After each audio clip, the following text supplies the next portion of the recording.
Hair cut, thank you so much, क्योंकि ये अब टाइम आ चुका है अपनी कुछ ना कुछ चीजें उड़ाने का। एंड सबसे बढ़िया चीज जो आप उड़ा सकते हैं that is your distraction. Distractions को काट दीजिए, ट्रिम कर दीजिए, एकदम बोलते हैं जीरो वाली मशीन से उड़ा दो और सिर्फ मेन चीज पे फोकस करते हैं। बहुत बढ़िया।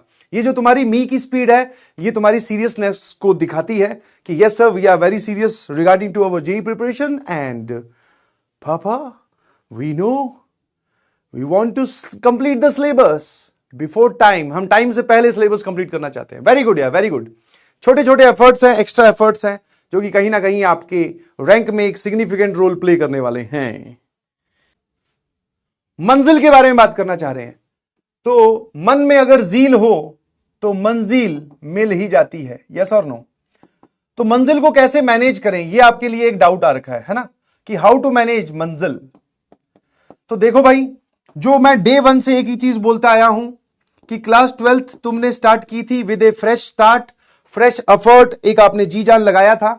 तो किसी भी कारणवश आप कक्षा 12वीं को होल्ड पे मत कर दीजिएगा प्लीज, ठीक है। कक्षा 12वीं को होल्ड पे मत कर दीजिएगा, ठीक है। तो your first preference is class 12th, always and always and always, ठीक है। उसका आप ना ही प्रैक्टिस वाला टाइम, ना ही सवाल सॉल्विंग वाला टाइम, ना ही रिवीजन वाला टाइम आप कहीं और इन्वेस्ट करेंगे, वो आप सिर्फ क्लास 12th के लिए ही रखेंगे। बट हां, आपके पास मंजिल में जो लेक्चर्स मिलते हैं वो रिकॉर्डेड फॉर्म में भी डल जाते हैं। तो ये एक बढ़िया तरीका है टू रिवाइज क्लास 11th या फिर वो वाले क्लास 12th के टॉपिक्स जो आपके एकदम बर्बाद हैं, ठीक है। क्लास 12th के टॉपिक जो एकदम बर्बाद है या फिर क्लास 12th में भी आप अगर रिवीजन करना चाहते हो तो आप मंजिल की सहायता ले सकते हैं। इसके लिए आपको एक्स्ट्रा एफर्ट डालने पड़ेंगे। लेक्चर रिकॉर्डेड डालने के बाद में आप 2x की स्पीड पे उसको देख सकते हैं, बिल्कुल है ना, ठीक है। लेक्चर को 2x की स्पीड, 1.5x की स्पीड, या फिर एक बढ़िया तरीका है जैसे क्लास 12th वाले जो टॉपिक चल रहे हैं क्लास, अच्छा अपने आप को कैटेगराइज करना सीखो कि आपकी क्लास 11th के कौन से टॉपिक है जो बिल्कुल एकदम उड़े हुए हैं, तो उनका तो पूरा पूरा लेक्चर आपको देखना है स्लो स्पीड में, जो ओरिजिनल स्पीड है उसमें।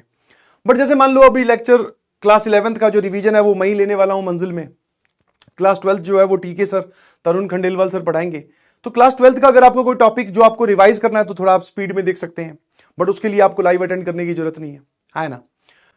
और जो क्लास 11th के टॉपिक आपके बिल्कुल उड़े हुए हैं तो उनको आप देख सकते हैं, मैं मना नहीं कर रहा हूं, but not on the cost of class 12th के टॉपिक, या क्लास 12th का टाइम क्रंच करके या खाकर आप उनको मत देखिए। अलग से एफर्ट निकालिए, अलग से टाइम निकालिए, उसमें आप दीजिए, ठीक है। क्या मेरी बात समझ गए, है ना।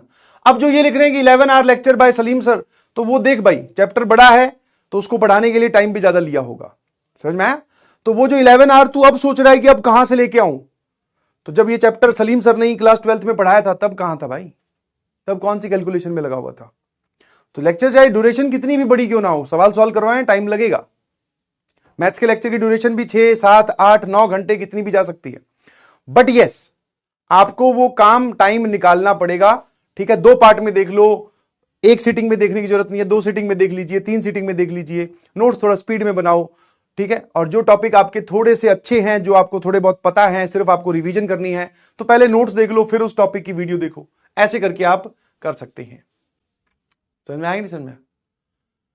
तो पूरा अगर पढ़ चुके हो तो फिर भाई वो लेक्चर क्यों देखना है, सर हम तो पूरा पढ़ चुके हैं, तो पूरा पढ़ चुके हो तो फिर लेक्चर क्यों देखना है भाई, ठीक है। समझ में आया। मैं आपको एक ध्यान रखना प्लीज, एक जेईई एस्पिरेंट या एक एस्पिरेंट की ऑनलाइन में एक सबसे बड़ी गलती बता देता हूं।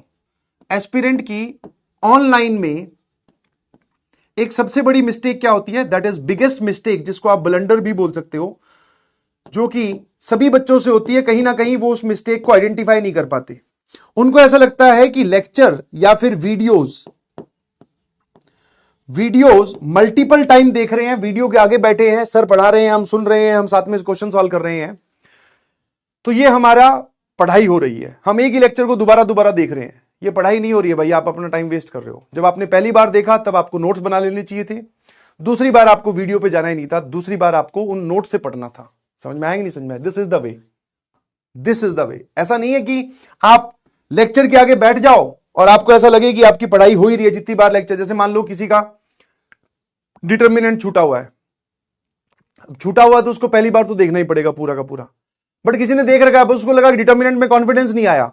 मैं आपके मन की बात कर रहा हूं, डिटर्मिनेंट में सर मुझे कॉन्फिडेंस नहीं आ रहा, तो मैंने कहा अब क्या करेगा? बोले उसको प्रैक्टिस या फिर नोट्स रिवाइज करने की जगह पता क्या कर रहा है वो, उसने वीडियो फिर चला के बैठ गया। ये नहीं करना है भाई, वीडियो देखने का टाइम नहीं है। कितनी वीडियोस देखोगे?